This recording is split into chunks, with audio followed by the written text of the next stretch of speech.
please join me here, Regine and Robin. Good morning, good morning. Good morning, Miss Lee. Good morning to everybody. Wow, talaga nga naman ang action star. Talagang tinalumba. Hindi ko nakita. Hindi ako makita. Alam mo, kami kinikilig kami. Pinapanood namin kayong kumakanta. Ganon din ba ang feeling ninyo when you sing together? Tawa siya ng tawa eh. Ito naman di tama yung kilig yun. So, kinikilig Alam ka, mo, magtatalon Robin. ako doon. Ang pangit naman. Oo, tama naman. Eh, ikaw, Regine. Ako? Kinikilig ka. Ganun yung anak ko.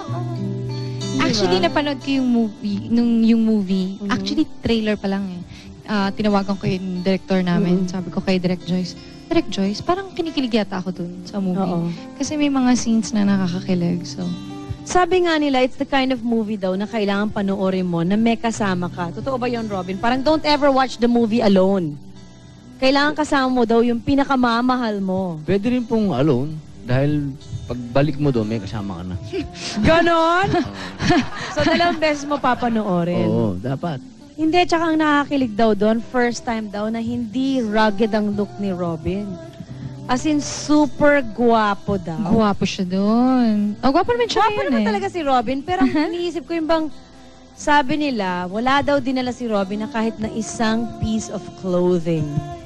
Ano siya Sa dun? set, pati yung mga damit niya, pinag-aralan, pati yung makeup, talagang... Buhok. Ano siya dun? Dashing. Init-init. Punong-puno ng spray net yung buhok. Ay, hindi ganyan ang buhok mo. No. Hindi, pinlansya nila. Paano plinansya? Papunta dito. His hair was shorter eh. So, hindi ka naman nag-wig. No. Wave? Anong wave? Wig? Ayan daw, ayun. Yeah, his hair is Ayan ang look shorter. ni Rob. Pag nalaglag yung butiki sa Diyos buhok. ko, kiligin ba? Eh, kaya naman pala nakakilig. Gusto ko yan! Diba sa park? Hindi kaya lang gaming kami, no? As if naman magagawa mo, hindi ka sa Pilipinas. Di ba? Well, anyway, mga kaibigan, ipinagtambal ang dalawang idol ng pelikulang ito. And when we return, makikilala natin the guys who idolize Robin and Regine. Stay tuned.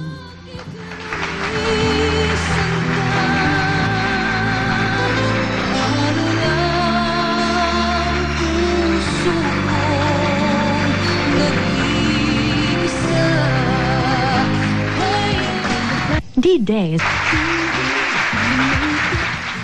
Magaling siya kumanta, saka yung voice niya talagang powerful. Magaling na siyang kumanta, magaling pa siyang umarte. Sabay siya at maganda. Ang galing-galing niya talaga, grabe. Magandang kumanta. Walang makakahigit sa kanya. Tsaka kahit nung una pa hanggang ngayon, nanatili na #1 siya sa female performer natin sa Pilipinas. Simple lang po siyang magdala ng pagiging successful po niya. Bagay talaga siya maging diva. Maganda siya, tsaka sexy siya. Wala na makakatulad kay Regine. Mga kaibigan, magmula pa nung kumanta si Miss Regine Velasquez, talagang hinahangaan ko na siya. Isa na ako sa mga tigahanga niya. Thank you. Marami yan. At lalo na, nung tumagal pa, di ba, nag-imbento siya ng iba't ibang looks niya, iniba niya rin yung singing style niya. From mainit na boses, to malamig na malamig, to init-lamig, to parang pakulot-kulot. At hindi lang tayo dito sa Pilipinas ang humahanga kay Miss Regine Velasquez, kundi pati na rin yung mga tao sa ibang bansa. Hindi ba nga't na insecure pa rin si Mariah Carey dahil sa kanyang galing? Ngayon mga kaibigan, meron po akong ipakikilala sa inyo who took his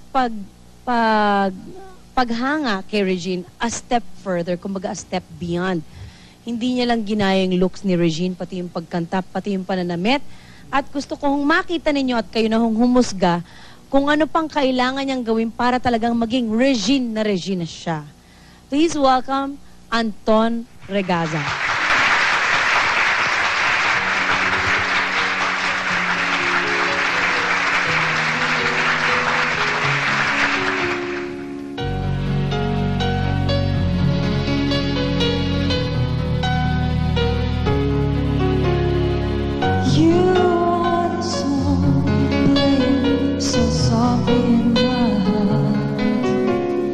I reach for you, you seem so beautiful.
Anton?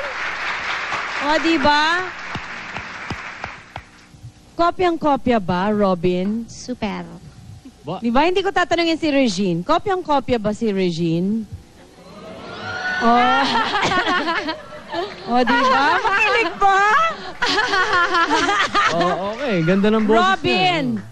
Po. Ay, Anton, meron kang sasabihin kay Robin. Gwapo po pala. Ganda mo pala. Oh, di ba? May I hold na kay Papa? Okay lang. Pwede pawa. Ano pa daw ang dapat gawin ni Anton para talagang maging Regine na Regine siya? Hindi naman tayo pwede mag-lips-to-lips dito ang dalawa. Ano? Kuha ba, boses? Oo, yung boses. Kuha ba, boses? Boses, yung style.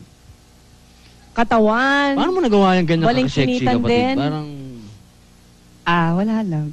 Hindi talaga ganito nakakapayat kasi ever since. Anton, how does it feel nakaharap mo si Regine? First time mo bang makaharap si Regine? No, Maraming beses I know na. him. We know each other. Talaga? I watch his concerts. Talaga kasi napanood ko na rin si Anton in concert, no? 2 years ago. Yes, magaling talaga siya. So, kumbaga dream come true ba na nakita mo na rin si Regine? Actually, tapos halos lahat na ng pinangarap ko na-achieve ko na. Sabi ko nun sana makasama ko si Regine sa same stage which happened last April sa R2K The Concert. Tapos, I invited Talaga? them. yeah. I invited them kasi meron akong portion sa concert na parang mga impersonator. Sing alike. So I asked him to be there. Wow. Tapos- Actually, I wanted to say something na magaling siya talaga kasi may nagtanong sa akin noon na nagagalingan ka ba kay Anton? Ano yung feeling na ginagaya ka? Natutuwa ako kasi dati ako yung nanggagaya. Kasi marami akong idol Sila yung ginagaya ko. Ngayon, may gumagaya na sa akin. Magaling pa yung gumagaya sa akin. Iba nga lang yung sex, pero but then, you know, hey. Hindi nga lang, That same makes sex, him but, nga more hey. magaling, di ba? Yeah, I mean, for a actually, guy to sing like exactly. a girl, mas mahirap I would yun. always nga tell everybody na magaling talaga siya. Kasi kung yung mga totoong babae, nahihirapan ng kantahin yung kanta ko. Maski Oo. ako, nahihirapan kantahin kanta yung mo. kanta ko. Pero siya parang wala lang. Di ba? Hindi tao yan Effortless. Siyempre, dapat gayahin niya yung pagka-effortless mo. Oo. Di ba? Sobra. Parang napapatanga si Robin. Hindi niya malaman kung anong gagawin niya kay Anton. gawin mo na kung anong gusto mong gawin. Anong sabi niya? Gawin niya na raw kung ano yung gusto niyang gawin. Gusto kong tanongin, Robin, di ba si Regine kapag kumakanta, para daw siyang Ibong Adarna na, para bang what's that in Tagalog?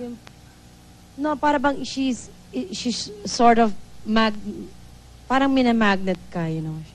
Parang merong animal magnetism na, parang you're drawn to her. Di ba? Yung title nga ng album niya yung Drawn. Parang hinuhugot ka, parang hinihila ka. Mientras kumakanta siya, lalo kang napapaganyan sa kanya, napapamangha ka. Totoo yun.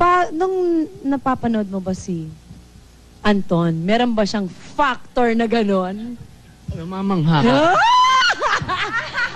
Sino naman di mamangha? Ha? Siyempre. Ha? Sino hindi na mamangha? Napakagaling niya. Oh, Huwag bakit mo akong ka? titigan ng ganyan, baka mahalikan kita. Oh, di ba? Kaya nga kita tinititigan eh. Parali ka mo siya. Ano sa tingin mo, Anton, ang nagugustuhan ni Robin kay Regine nung nag-shooting sila? Anong mga ugali ni Regine? Maring ito ba'y pareho sa mga kaugalian ni Regine na hinahangaan mo? Siguro kasi si Reg, madali siyang lapitan. One thing na siguro yun. Tapos may pagka-playful. Parang may May sense of humor siya. She's childlike At saka, sometimes. masayahin talaga si Regine. Robin, anong nagustuhan mo kay Regine? As a Madami. person, ha? I'm not talking Madami. about mali siya na may gustuhan kayo sa isa't isa. Tandahan mo. Sobrang, alam mo, Miss D, Yes, Robin. yung kalalaya ko lang kadarating ko galing sa abroad. Ang unang-una kong ginawa, nanonood akong concert niya. Oo, totoo yan. Sa Mandarin. Talaga? Kasi talagang tagahanga ako. Tapos? Regine Velasquez. Nagulat ako nandun siya. Sa isip ko, Akala nga niya tumakas ako nun. Kasi sabi ko, kalalaya ko lang. bakit nandito siya? Talaga? Kasi, kita naman natin, napakaganda niya talaga. Yung mata niya, nagsasalita yung mga mata niyan. Oo, nangungusap Sinungaling ang nga mga lang mata yung niya. Bakit sinungaling? Ha? Bakit sinungaling? Pag sa harap ng camera, akala mo totoo yung sinasabi ng mata niya. Pagkat, iba na yung sinasabi ng mata niya. Parang, ewan ko dito. Alam mo, may nakapagsabi niyan sa akin, like, nung movie yata na ginawa niya with Aga. As in, pag-take daw, Pag-uusapan dito yan. Hindi, example lang. Kaya mo na nagtana na yun, kakasal na yun kay Charlene, no? Nagselos ka pa. Kung talaga, hindi sabi nila, si Regine daw, pag yung eksena, parang totoo. Parang she's really in love. Pero pag cut, biglang, cut! Parang gripong, sarado na. Kaya tuloy yung guy, parang, wala na. Acting nga pala yun. Minsan, di ba, dalang-dala ka. Tapos after that take, parang, Kasi sabi nila Sarap sa naman akin, acting eh. Hindi naman sinabi sa akin na medyo totohanin mong konti. Mali ang ano. pero kung sabihin totohanin, madadala ka. Kay Robin Padilla, ang gwapo-gwapo niya, no? Parang bumabawi ka sa kasalanan. Hindi nga, madadala ka ba ever? Ako? No, because it's, I suppose I do it because I wanted to protect myself. Because if you do that every time, I'd end up falling in love with All your leading men. all my leading men. And then, ang ending ko, I'll always have a broken heart, which we is kind of not don't good. want. Of course. Yeah, so it's... And kaya nga professional eh. Dahil trabaho lang. Trabaho walang yun. personal. Pero, Robin, kung sakasakaling one day talagang maging totoo yung mga roles ninyo sa pelikula. Kasi in the movie, di ba, super in love ka kay Regine. Naging true to life yun. Will you still be in love with Regine the same way that you were in love with her sa movie? Alam mo kasi, Miss Lee, ang Ano? problema. Oo. Ang type niya, wala sa akin. Oo? Una-una, Naku, dyan nag-uumpisa. una-una, hindi First ako maitim. Ha? Type niya Hindi ako maitim? singer. Sino maitim? Kilala mo yun eh. Ito na matagal naman yun eh. Maitim si... Oh! Hindi na ngayon. Wala na yun, ano? May asawa na yun. Pack up Sabi ko na lang, yun. Na malabo. Yun. Pero di ba ang Muslim, you can have more than one? Kung kaya. Kung kaya. Kung kaya mo. Kung Jerry. Kung kakaya. He has more than one. Are you kidding me? Ay, sorry. He has more than I'm one na just ba? Are you kidding me? Nothing. Alam mo, sabi nila first movie mo daw to na wala kang action. Talagang behave. As in, guwapo, boy next door look si Robin Padilla. Di ba meron? Paano ka napapayag? Ganda ng role eh. Maganda yung role. Kasi yung role naman, Miss Lee, parang rugged pa din. Mm. Medyo parang siga-siga rin siya ron sa neighborhood Hoodlum nila. pa rin. Hindi naman siya hoodlum. Parang tigas lang siya ron sa neighborhood nila. Pati daw delivery ng ayos lines siya, mo, iba. Ma'am? Pati daw delivery ng lines Oh, iba. yes ma'am. Kailangan. Huwag mo naman akong imam, para naman akong teacher. Di ba? Hindi.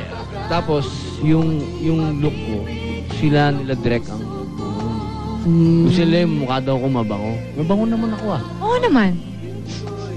Oo naman. Kaya mo, kanina, di ba, pinag-uusapan natin ngayon si Regine. Mamaya, ikaw naman ang pag-uusapan namin. Lagot ka sa akin. Dami kong alam. Ay, laka lang. Okay? Hindi, wala akong alam tungkol sa kanya kasi ito, nakakahon ito eh. Of course not. Nakakahon.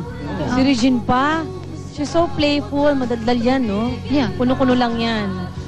Buti hindi ka minake-upan ni madadal. Regine. Minake-upan ka ba ni Regine? Minake-upan ka ba? Hindi. Sama naman, ba't ako may makeup? Hindi makeup, kasi makeup na foundation. May makeupan mo ako? Oo. Hindi ka naman nagpa-makeup eh. Masyado ako makatingin, Robin. Talagang titig to the max. Kaya ang alam ko, Sa eyes talaga, to death. pinagkukuha na niya akong litrato. Yeah, I took his picture. When he had yung session namin, yung for the poster. I took some of his pictures. Saan mo naman nailagay yung mga retratong yun? Yung isa nasa unang ko. Akala ko baka nasa ibabaw ng kama mo. Tinititigan mo. Talaga. Parang totoo ah. Tama na, mukhang hindi na makakontrol si Robin. Pause na muna tayo. Masyado, nafe-feel ko yung ano mo, yung energy mo, parang gigil na gigil ka na. Pause muna tayo, baka ma-sensor. Babalik ko kami mga kaibigan.